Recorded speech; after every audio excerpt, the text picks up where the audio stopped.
Vous êtes-vous déjà demandé à quoi ressemble une gerbille à la naissance? Comment se développe-t-elle avant que vous ne l'adoptiez à ses 2 mois? Je vous explique tout en détail et comme d'habitude illustré avec plein de photos et vidéos trop mignonnes.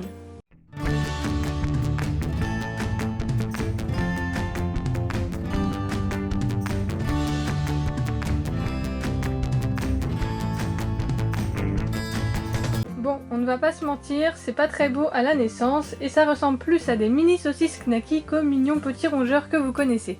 Les gerbillons naissent sourds, aveugles et sans poils, bien qu'on puisse apercevoir quelques vibrisses, autrement dit des moustaches.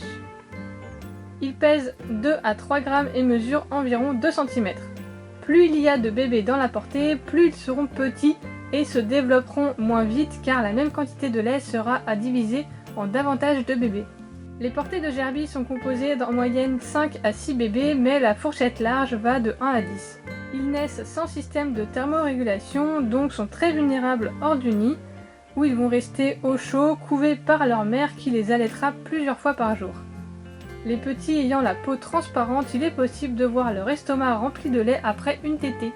La mère va les couver jalousement et gare aux curieux. Elle va les nettoyer, leur tenir chaud, les allaiter et les stimuler pour leur faire leurs besoins en les léchant. Il est possible de différencier mâles et femelles dès la naissance, bien qu'il y ait parfois une marge d'erreur si les bébés sont très petits. Ils n'ont encore aucun poil, pourtant des estimations sont d'ores et déjà possibles grâce à la couleur des yeux. Les paupières sont pour l'instant soudées, mais leur peau étant transparente, on peut distinguer si les yeux sont noirs ou rouges, ce qui peut nous aider à faire une première estimation des futures couleurs. Les oreilles se sont décollées et certaines gerbilles ont la peau qui se colore d'un gris plus ou moins foncé. C'est un nouvel indicateur qui permettra d'estimer la couleur de la gerbille. Plus la peau est foncée, plus les poils futurs seront foncés également. Les gerbillons restent encore dans le nid, mais il arrive que certains sortent par mégarde. Dans ce cas, leur mère va vite les rattraper et les ramener à l'abri. Un petit duvet fait son apparition, les petits grandissent très vite et prennent du poids, ils deviennent davantage potelés.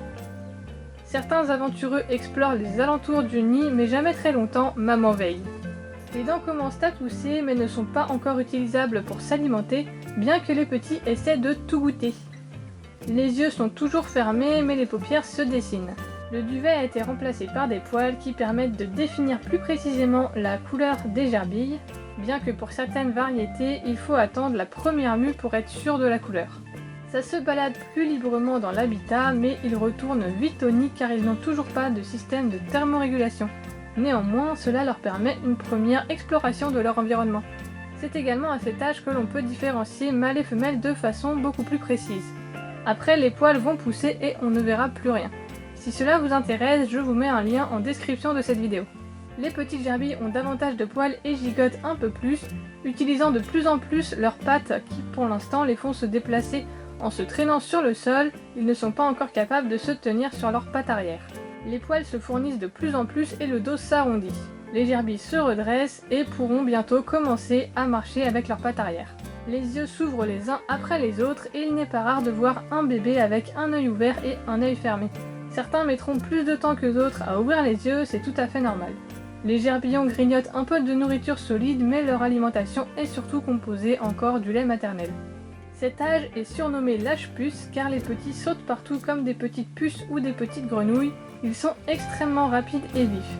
Cela est dû au fait que dans la nature, face à un prédateur, les petits n'ont aucun autre moyen de défense que la fuite. Les petits gambadent librement dans l'habitat et explorent tout ce qu'ils peuvent. Ils n'ont pour l'instant aucune notion du vide. Les petites gerbilles boivent encore du lait, mais mangent aussi des graines solides comme les adultes. Ils ressemblent davantage à de vraies gerbilles, même s'ils sont encore petits et dépendants de leur mère. Les gerbilles arrêtent de téter vers leur 6e semaine, ils sont sevrés alimentairement mais doivent encore rester avec leur maman. Ils explorent et jouent beaucoup et reproduisent les gestes de leur mère qui leur apprendra à se nettoyer, à construire un nid et leur transmettra les codes sociaux des gerbilles. Ils apprendront également en se copiant entre frères et sœurs. Les testicules des mâles vont descendre et il est de nouveau possible à cet âge de différencier les mâles et les femelles. Les petits sont sevrés, ils sont maintenant indépendants et prêts à se débrouiller sans leur mère. Ils sont encore petits et atteindront leur taille adulte vers leurs 6 mois, bien qu'ils vont grandir très rapidement jusqu'à leurs 3 mois et beaucoup plus lentement par la suite. Vers 2 mois, les gerbilles auront leur première mue, celle-ci est plus ou moins visible et spectaculaire suivant les variétés de couleurs, Mais ça, je vous laisse le découvrir dans une autre de mes vidéos. Merci d'avoir regardé, liké et partagé la vidéo si elle vous a plu, et moi je vous dis à une prochaine.